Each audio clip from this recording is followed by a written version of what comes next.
ইরানের ক্ষমতার কেন্দ্রবিন্দুতে আবারও দেখা যাচ্ছে এক পরিচিত সামরিক মুখকে। এমন এক নিয়োগ দেওয়া হয়েছে যা শুধু প্রশাসনিক রদবদল নয়, বরং দেশটির নিরাপত্তা, প্রতিরক্ষা ও কৌশলগত সিদ্ধান্ত গ্রহণে নতুন বার্তা হিসেবে দেখা হচ্ছে। বিশ্লেষকদের মতে এই পরিবর্তন ভবিষ্যতে ইরানের অভ্যন্তরীণ ও আঞ্চলিক নীতিতেও প্রভাব ফেলতে পারে।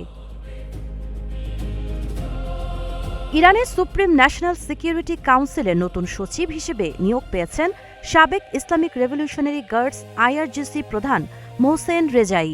দেশটির সর্বোচ্চ নেতা মোজতবা খামেনি তাকে এই দায়িত্ব দিয়েছেন। একই সঙ্গে তিনি সুপ্রিম ন্যাশনাল সিকিউরিটি কাউন্সিলে খামেনির প্রতিনিধির দায়িত্বও পালন করবেন। ফলে জাতীয় নিরাপত্তা, প্রতিরক্ষা ও পররাষ্ট্রনীতির গুরুত্বপূর্ণ সিদ্ধান্ত গ্রহণে রেজাইয়ের ভূমিকা আরও শক্তিশালী হবে।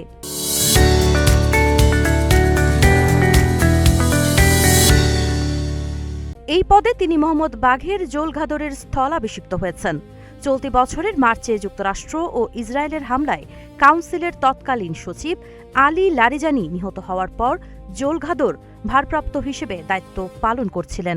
মোহসেন রেজাই ইরানের অন্যতম প্রভাবশালী সামরিক ও রাজনৈতিক ব্যক্তিত্ব। তিনি প্রায় ১৬ বছর আইআরজিসির প্রধান হিসেবে দায়িত্ব পালন করেন এবং ১৯৮০-এর দশকে ইরান ইরাক যুদ্ধের সময় গুরুত্বপূর্ণ সামরিক নেতৃত্ব দেন। বর্তমানে তিনি এক্সপেডিয়েন্সি ডিসার্নমেন্ট কাউন্সিলের সদস্য। এই পরিষদ পার্লামেন্ট ও গার্ডিয়ান কাউন্সিলের মধ্যে আইনগত মতবিরোধ নিষ্পত্তি করে এবং রাষ্ট্রীয় নীতি নির্ধারণে পরামর্শ দেয়।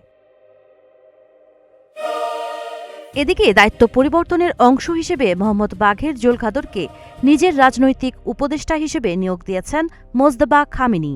পর্যবেক্ষকদের মতে এই রদবদল ইরানের নিরাপত্তা কাঠামোকে আরও কেন্দ্রীয়ভাবে পরিচালনার ইঙ্গিত দিচ্ছে এবং ভবিষ্যতে কৌশলগত সিদ্ধান্তে মোহসেন রেজাইয়ের প্রভাব আরও বাড়বে।